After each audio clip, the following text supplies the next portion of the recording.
Hey guys, how's it going? Hope you're doing well. My name is Crown, and today I'm going to read you some very interesting stories that I hope that you're gonna love. And now, without further ado, let's go!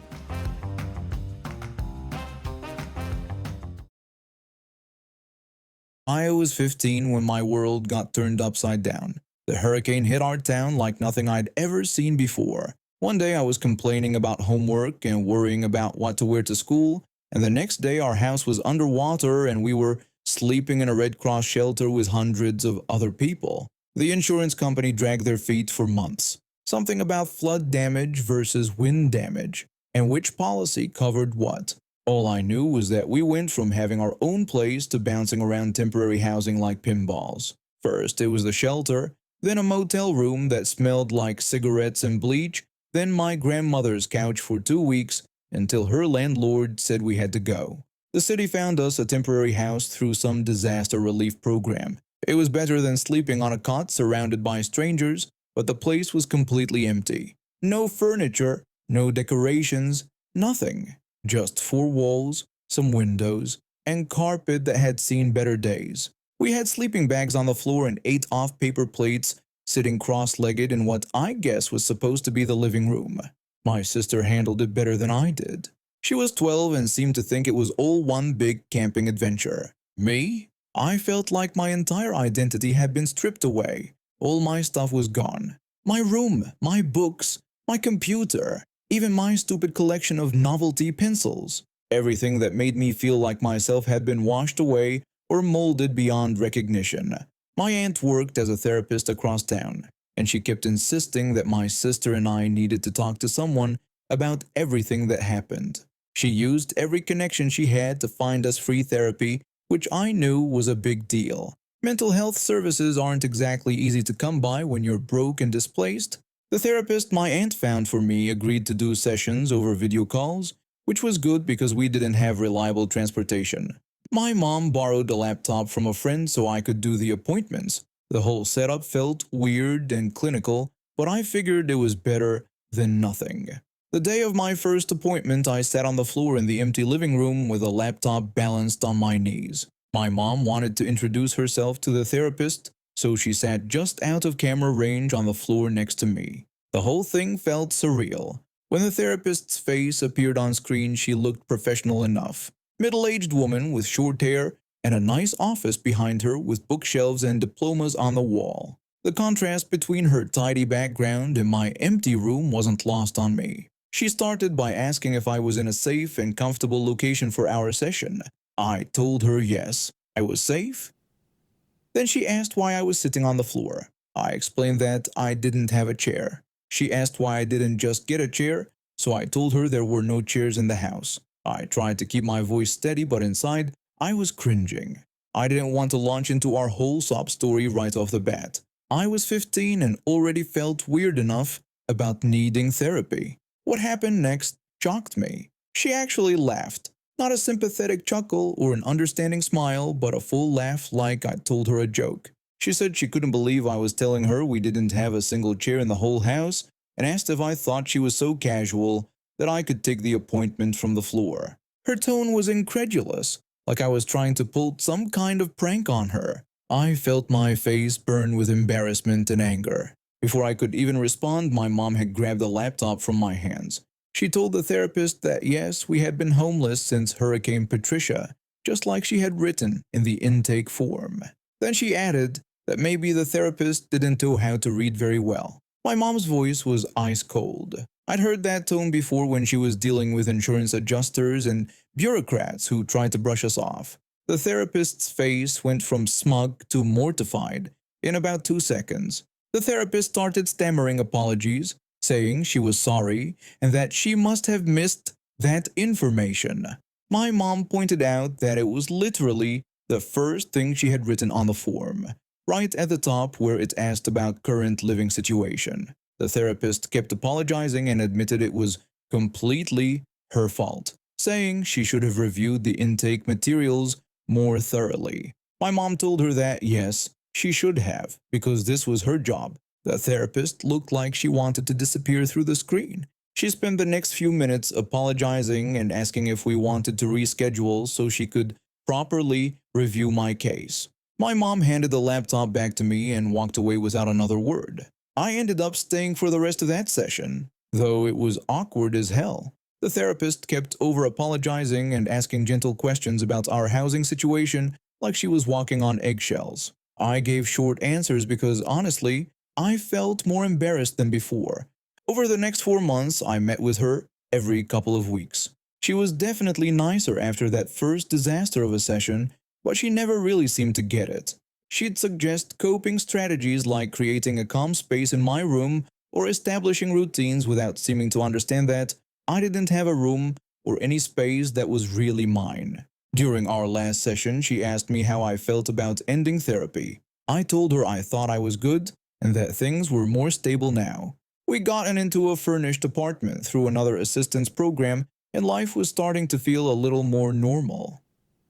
She told me she wanted me to know that she had learned a lot from working with me. She said I had taught her the importance of really understanding her client's circumstances. I just said, okay, and didn't know what else to respond with. She went on to explain that she had actually started reviewing intake forms much more carefully now. She said what happened in our first session was inexcusable and that she was grateful I had given her the chance to do better. I just nodded. Part of me wanted to point out that my traumatic situation had become her learning experience, but I was 15 and tired of talking about it all. A few months later, my aunt told me that the therapist had started volunteering with disaster relief organizations and had completely revamped how she approached clients dealing with housing instability. My mom's blunt feedback had been a real wake-up call. I never got much out of those therapy sessions, but I guess someone did. I started working as a petroleum service technician 8 years ago right after college. Most people told me I was crazy for going into such a male-dominated field. But I loved the technical challenges, the problem solving, and the money was great. I worked my way up from an entry-level position, dealing with plenty of skeptical looks and condescending comments along the way. But I proved myself time and time again, and now I'm one of the most respected technicians in my company. I met my husband 9 years ago at a friend's barbecue. He seemed supportive of my career back then, even impressed by it. We got married 2 years later, and our daughter was born a year after that. For the first few years of our marriage, everything seemed fine. He'd brag to his friends about how his wife fixed oil rigs and made great money. But somewhere along the line, things started to change. The conversation that finally broke me happened on a Tuesday evening. I had just gotten home from a long day troubleshooting a pressure valve issue at one of our sites. My daughter ran up to hug me when I walked through the door. She asked excitedly if I had fixed the big machines today. I told her I sure did, and explained that the oil could flow properly now because of the work I did. She beamed with pride, and I felt that familiar warmth in my chest. My 6-year-old understood what I did better than most adults. She knew I helped keep the world running, and she was proud of me for it. My husband walked into the kitchen where we were talking, and I could tell by his expression that he wasn't sharing in our moment. He told me we needed to talk tonight after she went to bed. The serious tone made my stomach drop, but I nodded and focused on helping our daughter with her homework and making dinner. Later that evening, after we'd put our daughter to bed, he sat me down on the couch with that look I'd come to dread. He said he'd been thinking about our situation and believed it was time I seriously considered cutting back my hours or finding something part-time. I asked him why I would do that, explaining that things were going great at work. I had just gotten praised for solving that valve issue today, and my boss was talking about promoting me to senior technician. He said that was exactly the problem. I was getting too invested in that job. Our daughter needed her mother home more, and he needed his wife home more. I pointed out that I was home most evenings and weekends, only working late or getting called in maybe twice a month. Our daughter was doing great in school and seemed happy. He insisted it wasn't about how often I was gone, but about where my priorities were. He claimed I got more excited talking about some oil rig problem than I did about what happened at home during the day. I told him that wasn't true, and that I loved hearing about her day and spending time with both of them. He said he made the same amount of money I did and worked regular hours Monday through Friday. We didn't need my income to survive. What we needed was for me to remember that my real job was being a wife and mother. The words hit me like a slap. I stared at him, trying to process what he'd just said. I asked if he was serious about calling it my real job. He told me that women belonged at home taking care of their families. That's how things were supposed to work. My skills would be much better used here, managing the household and being available for our daughter. I said I couldn't believe he was saying this. He knew who I was when he married me. He knew I loved my career. He responded that he thought I'd grow out of it once we had a family. He thought I'd realize what was really important. I asked him what was really important, whether he meant the job that I'd worked my tail off for, the job that paid half our bills, the job that I was actually good at. He said I could be good at being a full-time mother and wife if I put the same effort into it. I stood up from the couch, anger bubbling up inside me. I told him I was already a good mother and wife, and I was also a good petroleum technician.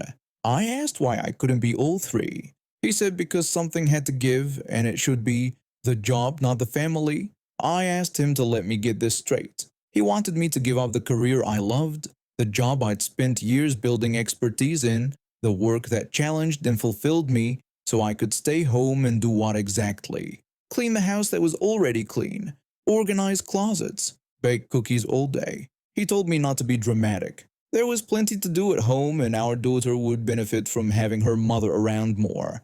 I explained that our daughter was proud of what I did.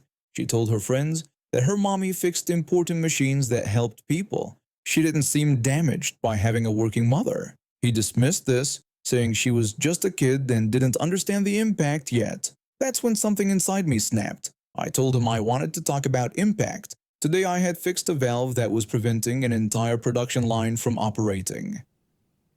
That production line provided fuel for hundreds of thousands of people.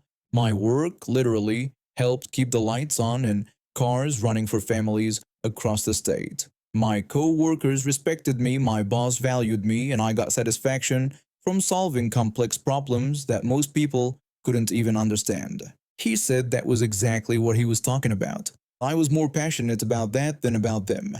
I insisted I was passionate about both, but I refused to choose. He married a petroleum technician, not a housewife. If he wanted a woman who would give up her career, he should have married someone else. He said maybe he should have. The silence that followed was deafening. We stared at each other across the living room and I realized that this wasn't just about my job. This was about who he thought I should be versus who I actually am. I told him what the real problem was. He was threatened by my success. He couldn't handle that I was as good at my job as he was at his. He couldn't handle that other people respected me for my skills and intelligence. He said that was ridiculous. I asked if it really was because last month when we were at his company party, he seemed pretty uncomfortable when his boss asked me about my work and then spent 10 minutes telling him how lucky he was to have such an accomplished wife. He didn't respond, but his face told me I'd hit the mark. I told him what was going to happen. I wasn't quitting my job, but I wasn't cutting back my hours. I loved what I did, I was good at it, and it was part of who I am. If he couldn't accept that, then we had bigger problems than my work schedule. The next morning, I got called in early for an emergency at one of our offshore platforms. When I was getting ready to leave, my daughter came into the kitchen. She asked if I was going to save the day again. I told her I was going to try. Then she mentioned that Daddy said I might not have to work anymore soon, and she wondered if that meant I wouldn't be able to help people anymore. My heart broke a little, but it also solidified my resolve. I told her that Mommy was always going to help people because that's what we do. When I got to the platform, I discovered a major pressure regulation failure that could have resulted in a serious environmental disaster if left unfixed.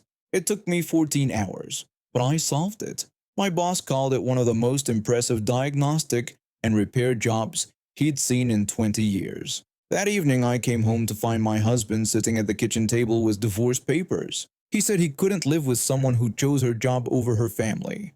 I told him I couldn't live with someone who thought my choosing to keep my career meant I didn't love my family. 3 months later, we had joint custody arranged, and I had gotten that promotion to senior technician. My daughter still brags about her mommy, who fixes the machines that help the world work, And my ex-husband is learning to cook his own meals and do his own laundry. I'm 17 and a senior in high school. My life just got turned upside down because of my completely unhinged English teacher. My parents divorced when I was 12. It was messy, but eventually everyone moved on. My dad started dating again about 2 years ago, and for the past 8 months, he's been seeing my English teacher. When it first started, I was mortified. Having your teacher date your parent is awkward enough without the whole school knowing about it. The teacher seemed nice enough at first. She was always professional in class and never gave me special treatment, which I actually appreciated. My dad seemed happy, and after years of him being lonely after the divorce, I was glad he found someone. My mom had already remarried and moved to another state, so it was just me and dad most of the time. But this woman had some serious issues that none of us saw coming. Last Monday, dad came home looking really stressed. I was in the kitchen doing homework when he sat down across from me. He told me we needed to talk about something important. When I asked what was wrong, he explained that he had broken up with her that day. I was shocked and asked him why. He explained that she had been getting way too possessive lately. She started showing up at his work without warning, going through his phone when he wasn't looking, and the day before she had accused him of cheating just because he was 5 minutes late picking me up from school. I felt bad for him because he looked genuinely upset about it. Dad's a good guy and he really tried to make it work. He apologized if this would make things awkward for me at school since she was my teacher. I told him not to worry about it and that he did what he had to do. I figured it might be a little weird in English class, but I thought she'd be professional about it. Tuesday morning came and I walked into English class like any other day. The moment I sat down, I could feel her staring at me. When I looked up, she had this really intense look on her face that made me uncomfortable. Throughout the entire class, she kept making passive-aggressive comments. She said that some people think they can just walk away from relationships without facing what happens next. Then she mentioned how it was interesting that children often influence their parents' poor decisions. She also talked about how family loyalty should mean something, but apparently some families don't value that. Everyone in class was looking around confused because none of this had anything to do with the lesson. I kept my head down and tried to focus on my notes, but my face was burning with embarrassment. Wednesday was even worse. She started the class by announcing a pop quiz that obviously wasn't planned, and when she handed me mine, she slammed it down on my desk so hard that other students turned to look. She told me she hoped I had studied, then added that some people think they can coast by on their family connections. I had no idea what she was talking about since she'd never given me any special treatment. After class, my friend came up to me and asked what her problem with me was lately. I told him it was a long story and to just stay away from her. Thursday, she called on me constantly during class asking me questions that weren't even related to what we were discussing. When I couldn't answer one about a book we hadn't read yet, she made this big show of being disappointed. She said she expected better from me and that clearly the apple doesn't fall far from the tree when it comes to letting people down. That's when I realized she was using me to get back at my dad. I texted him during lunch to let him know what was happening. I told him his ex was being really weird in class and kept making comments about him. He texted back saying he was sorry and asked if I wanted him to call the school. I said not yet and that I wanted to see if it would get better. It didn't get better. It got so much worse. Friday morning, I was running a few minutes late because my car wouldn't start and Dad had already left for work. I rushed into English class just when the bell rang, and she immediately zeroed in on me. She sarcastically said how nice it was for me to join them, then added that she supposed punctuality wasn't valued in my household either. I apologized and tried to get to my seat, but she wasn't done. She told me to come up to the front because she thought I needed to explain to the class why being on time matters. I went up and said I was sorry I was late because my car wouldn't start. She said there was always an excuse and that, just like my father, I thought I could do whatever I wanted without facing what happens next. The whole class went dead silent. She'd just crossed a major line by bringing up my dad in front of everyone. I told her that wasn't appropriate, but she got even angrier.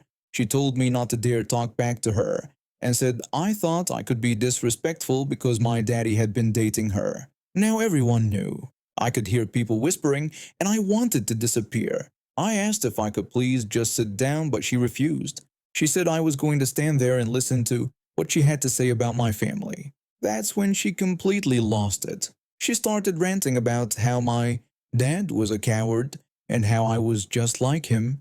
I tried to walk to my seat, but she grabbed my arm and yelled that she wasn't done talking to me. I pulled away from her, but she was beyond reason at this point. She reached out and grabbed a handful of my hair, yanking my head back so hard that I stumbled. The pain was immediate and shocking. Several students gasped, and someone yelled for her to let go. I managed to pull away, leaving strands of my hair in her hand. I shouted that she had just assaulted me. One student said they couldn't believe she had just grabbed my hair, and another said someone needed to get the principal. She screamed back that I deserved it, and that my whole family deserved everything they got. I ran out of the classroom and straight to the principal's office. My scalp was throbbing and I was shaking. The secretary took one look at me and immediately called the principal out of his meeting. The principal asked what had happened to me and I told him she had grabbed my hair and physically assaulted me. Within 10 minutes, the principal had spoken to 3 students who witnessed everything. He immediately called my dad and the police.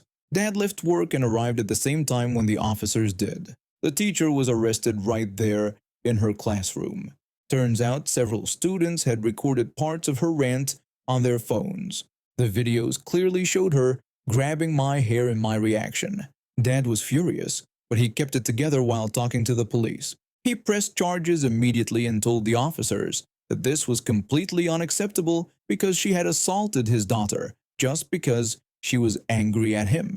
The principal suspended her pending investigation, but by that afternoon, she'd been fired. The school district released a statement about not tolerating violence against students. The teacher spent the weekend in jail because she couldn't make bail. On Monday, she was charged with assault and battery. Her lawyer tried to argue that it was just a momentary lapse in judgment, but the videos and witness statements made it pretty clear what really happened. She ended up pleading guilty and got 6 months in jail plus probation. She also lost her teaching license permanently. Last I heard, she was working at a fast food place trying to pay her legal bills. My dad still feels terrible about the whole situation, but I keep telling him it's not his fault. He couldn't have known she was that unstable. I had just moved back in with my family after losing my job and apartment within the same month. My mental health was shot, and to make things worse, I was dealing with multiple skin conditions that doctors were still trying to figure out. I have severe dermatitis that causes open sores all over my body. Some days I literally can't move because of the pain. I also have this thing called dyshydrotic eczema on my hands, where these tiny pustules form and itch like crazy. At the time, I was also dealing with some mystery scalp condition that I suspected might be psoriasis, but my family had never mentioned anyone having it before. The thing about having visible skin conditions is that people stare. They judge. When you're already struggling with anxiety and depression, the last thing you want is to explain your medical issues to strangers who might shame you for something completely out of your control. Anyway, I decided to treat myself to a haircut. It sounds silly, but getting a fresh cut always made me feel lighter and more optimistic. There was this walk-in salon I liked because they had reasonable flat rates and the staff was usually really friendly. They'd make pleasant small talk and actually seemed excited when you shared good news with them. I always made sure to wash my hair the day before appointments to minimize any skin flaking. I used this specific shampoo that was supposed to help with scalp issues, though I later found out I was actually allergic to one of the ingredients. But it was the best I could manage at the time, so I walk in that day and get called up pretty quickly. They seat me between 2 other customers while the hairdresser gets me set up. She starts checking my hair and suddenly pulls this big chunk of dead skin from my scalp that I hadn't noticed in the mirror that morning. That's when she went completely off on me. She demanded to know if I had even bothered washing my hair before coming in. When I told her I had washed it yesterday, she interrupted me and asked what brand I used. She said whatever it was, I clearly didn't use it right.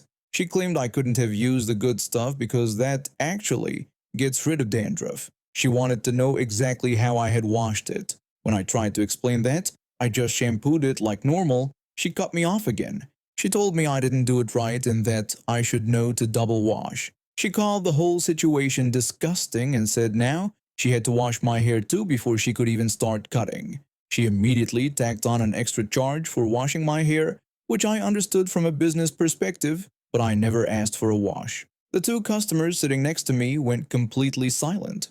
You could feel how awkward the whole situation had become. Then she takes me to the wash station and starts absolutely scrubbing my scalp like she's trying to remove paint from a wall. She's being so aggressive that my hair is literally coming out in clumps. Another stylist notices what's happening and quickly tells her she needs to be more gentle because she's pulling out hair. The rude hairdresser snapped back that maybe if people actually cleaned themselves properly before coming in, she wouldn't have to scrub so hard. She takes me back to the cutting chair, still complaining about how much dead skin there is and how unprofessional it is for clients to come in dirty. I'm sitting there absolutely mortified, feeling like everyone in the salon is staring at me and judging me. I hit my breaking point. I couldn't take the humiliation anymore. In clear distress, I blurted out that I have psoriasis and that this wasn't because I don't wash my hair properly, but because of a medical condition.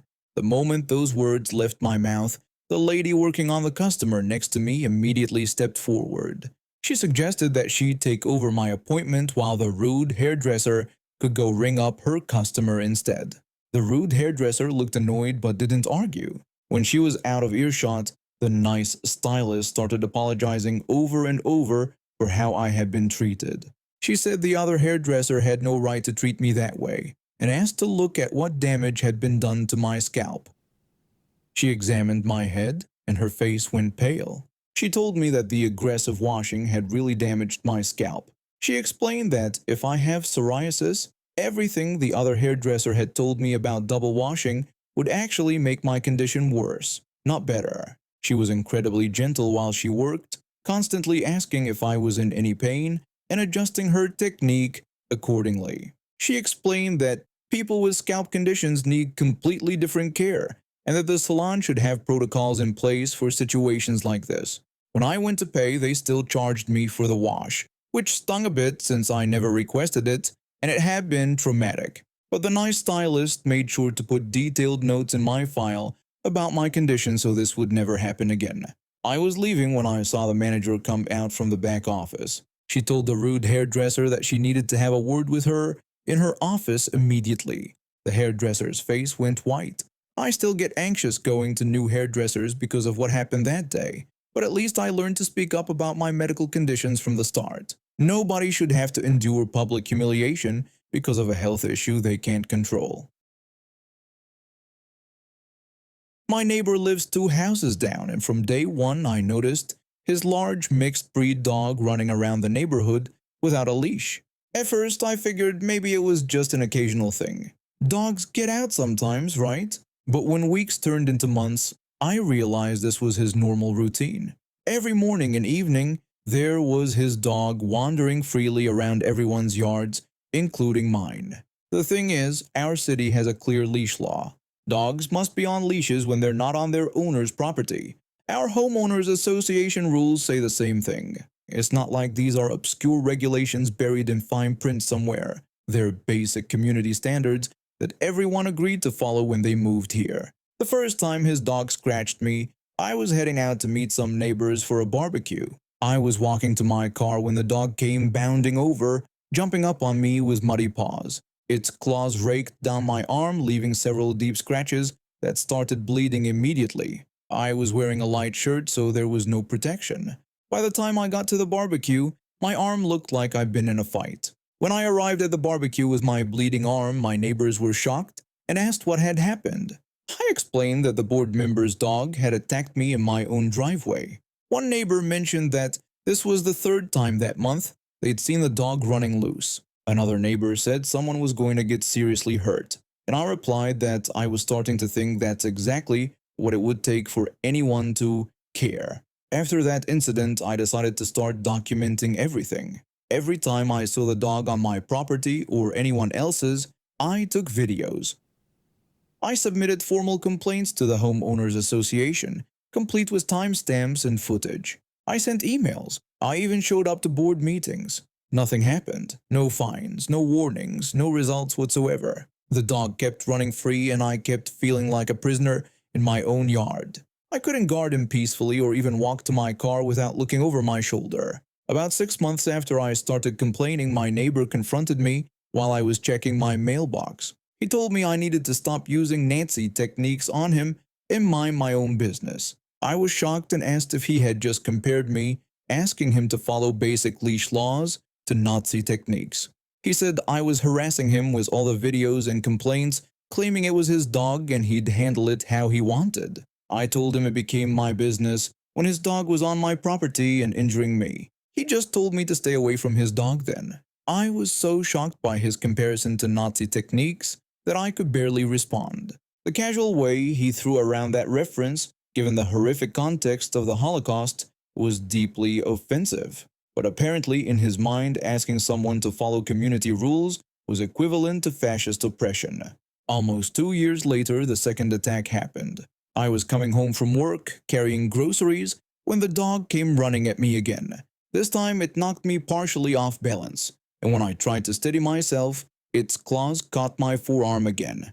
More scratches, more bleeding, and more frustration that nothing had changed despite nearly 2 years of complaints. One of my neighbors mentioned they had seen the dog loose again the previous day, way down by the main road, and were worried it was going to get hit by a car. I told them that, at this point, I was more worried about what the dog was going to do to people than what might happen to it. They suggested calling the police, which I said was my next step since the Homeowners Association clearly wasn't going to do anything. So last month I finally called the police. They came out, talked to my neighbor, and explained the city ordinance. I thought maybe finally things would change. But 3 nights ago I came home from dinner and there was the dog again, this time almost at the street. Cars were driving by and the dog was wandering dangerously close to traffic. My neighbor was standing in his yard, maybe 30 feet away, making no effort to control his animal. I yelled at him that his dog was going to get hit by a car and to get it on a leash. I parked in my driveway and got out of my car. My neighbor finally walked over and put the leash on his dog, then came walking toward me. He asked why I didn't mind my own business. I told him it was my business when the dog was on my property, and I'd been injured twice. He said no, it wasn't. I asked if he was serious, pointing out that he was on the Homeowners Association board and was telling me that his dog injuring me on my own property wasn't my business. He just told me I needed to get a life. That's when I pulled out my phone and started recording. I told him I was going to record the conversation and repeated that he had just told me his unleashed dog injuring me on my own property twice wasn't my business, and that he was a board member who refused to follow the same rules everyone else had to follow. He called me pathetic and walked away, pulling his dog behind him. The next day, I found out from another neighbor that he's running for the Homeowners Association board again. This man who calls following community rules Nazi techniques, who refuses to leash his dog despite city ordinances and association rules, who has injured me twice, wants to continue making decisions about how our neighborhood operates. I spent that evening making copies of every video, every email, every documentation I had of his violations over the past 2.5 years. I wrote a detailed letter to every homeowner in the neighborhood explaining the situation and including links to the videos I'd posted online. Within a week, I received dozens of responses from neighbors who had their own stories about his dog, property damage, other minor injuries, close calls with cars, and general frustration that board members seemed immune to the rules they were supposed to enforce. Election day came and my neighbor lost his board position by the largest margin in the neighborhood's history. The new board immediately implemented stricter enforcement policies and issued him a formal violation notice with a substantial fine. His dog now stays on a leash and I can finally enjoy my own yard again. And now we have reached the end of today's stories. Thank you for watching and see you next time.